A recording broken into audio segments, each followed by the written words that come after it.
Hi friends, welcome back to my channel. Thumbnail చూశారు కదండి, భక్షాలు ఎలా ప్రిపేర్ చేసుకోవాలో ఈజీ పద్ధతిలో మీకైతే చూపిస్తాను. ప్రాసెస్లోకి అయితే వెళ్ళిపోదాం. శనగపప్పు అండి, 2 చిట్ల శనగపప్పు అయితే తీసుకుంటున్నాను. మీరు గ్లాస్ అయినా కొలత పెట్టుకోవచ్చు. తీసుకున్న తర్వాత వాటర్లో అయితే కడుగుతున్నాను. వాటర్లో కడిగి మళ్ళీ వాటర్ అయితే పోసాను.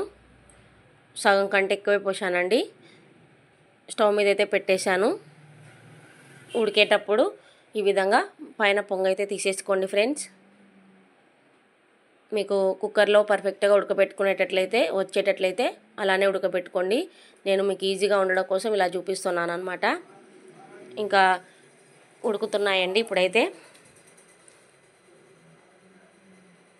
బెల్లం అయితే రెడీ చేసుకుందాం. బ్యాళ్ళు ఉడుకుతున్నాయి కదా, రెండు చిట్ల బ్యాళ్ళకి 2 చిట్ల బెల్లం అయితే తీసుకుంటున్నానండి. దంచి కొలత తీసుకోండి. 2 చిట్లు ఫుల్గా తీసుకున్నాను, కొంచెం ఎక్కువ తీసుకున్నాను అనమాట. ఒక చిన్న అచ్చుమైన చూపించాను కదా, ఆ విధంగా.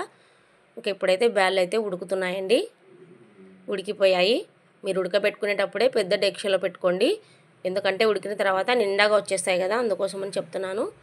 ఇంకా బ్యాళ్ళు అయితే ఉడికిపోయాయండి. ఇప్పుడైతే వాటర్ పక్కకు ఉంచుకుంటున్నాను. ఈ వాటర్తో మనం రసం అయితే పెట్టుకోవచ్చు, అందుకోసమని పక్కకు ఉంచాను అనమాట. వాటర్ ఉంచిన తర్వాత బెల్లం యాడ్ చేస్తున్నానండి. అలాగే యాలకులు ఒలిచి పెట్టుకున్నాను, అవి కూడా యాడ్ చేస్తున్నాను. యాడ్ చేసిన తర్వాత మళ్ళీ స్టవ్ మీద పెట్టాను. ఇంకా లో ఫ్లేమ్లో పెట్టుకొని బెల్లం అంతా కరిగిపోయేటట్లు ఉడకబెట్టుకోండి.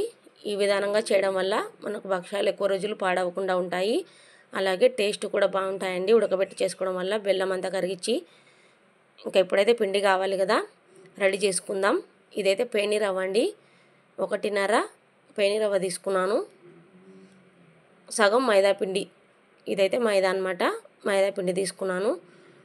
1.5 పేని రవ్వ, సగం మైదా పిండి. ఇంకా కొందరికి పేని రవ్వ దొరకదండి, అలాంటప్పుడు గోధుమ పిండి మైదా పిండి సేమ్ క్వాంటిటీ తీసుకొని చేసుకోండి, అప్పుడైనా బాగా వస్తాయి. ఇంకా మనం వాటర్ వేయకముందుకే పిండి అంతా ఒకసారి మిక్స్ అయ్యేటట్లు కలిపి తర్వాత వాటర్ వేసి ఇలా జారుడుగా కలిపానండి. కలిపిన తర్వాత చేతిలో 2 టేబుల్ స్పూన్ల ఆయిల్ వేసి ఇలా మొత్తం అంతా స్ప్రెడ్ చేసి ఇంకా మూత మూసేసి పక్కనైతే పెట్టుకోవాలి. ఇంకా పిండి నానుతుందన్నమాట.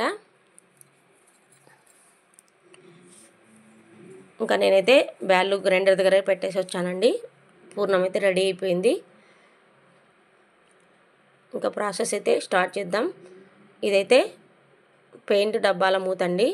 పెయింట్ డబ్బా మూత కానీ సిల్వర్ ప్లేట్ కానీ వేసి పెన్నం పెట్టుకోండి, అప్పుడే భక్షం ఈవెన్గా కాలుతుంది మనకి. ఇంకా పిండి అయితే బాగా నానిందండి. కొద్దిగా పిండి తీసుకొని ప్రెస్ చేసి మధ్యలో పూర్ణ ముద్ద పెట్టేసి ఆయిల్ వేసి తిరిగేసిన తర్వాత ప్లాస్టిక్ కవర్తో ఇలా రుద్దుతున్నాను అనమాట. కవర్కి 2 వైపులా ఆయిల్ అయితే రాసుకోండి, అప్పుడు బాగా రుద్దడానికి వస్తుందన్నమాట మనకి. మీకు అర్థం అవడం కోసం 2 సార్లు అయితే చూపించానండి. ఇంకా ఫస్ట్ టైం పెద్దగా రాకపోతే చిన్నగా చేసి చూసుకోండి. ఇంకా కవర్ తీసేసి కొద్దిగా ఆయిల్ వేసి పెన్న మీద అయితే వేస్తున్నాను.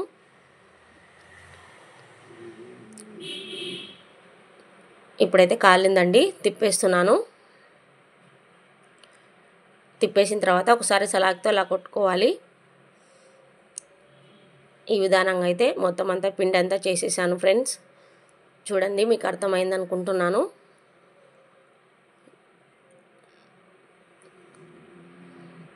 ఇంకా భక్షం అయితే కాలింది కదా, తీసేద్దాం ఇప్పుడైతే పక్కకు.